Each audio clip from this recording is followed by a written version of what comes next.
duela 250 urte sortu zen elkarte baten kontua kontatuko ditut. Real Sociedad Vascongada de los Amigos del País, Euskal Herriko elkartea delako hori, horren kontuak, eta Andonik, Nik Fernando Amezketara bersolaria eta bere garaiko beste bersolarien berso eta pasaizoak.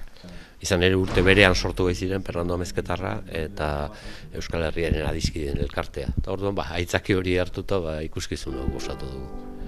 Musika 15aldikoak etorri zitzaizkigun joan den udarako ideia honekin zerbait egin ote zitekeen, eta hori musika 15aldirako osatu genuen lehenengo emanaldia, Ainhoa Garmendia sopranoa tartean genuela, eta gero orduan egin genuen pixkateko kitu Euskal Herrietan ibiltzeko, eta hoixe da.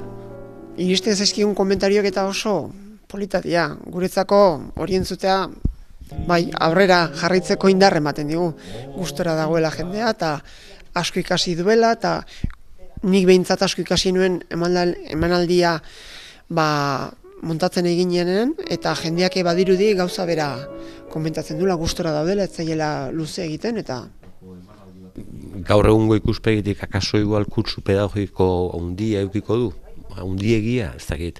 Gu biok elkartzearen ideia ez Andoninena ez nerea etzen izan, nire lehengusu baten ideia. Beraz, ez bertsolaria, ez musikoa, olako bapatean olako inspirazio bat izan zuen, etorri zitzaidan etxera, hola, kontaktuan jarri ginen, lankurekin eta bertsozale elkartearekin, da hortik lehenengo pausoak eta ezagutu ginen, da pixkanaka, kurioso izan da oso.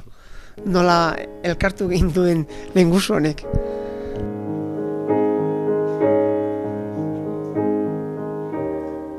Europarrak parez pare, baina ez dira aldare, gu geu bai gara.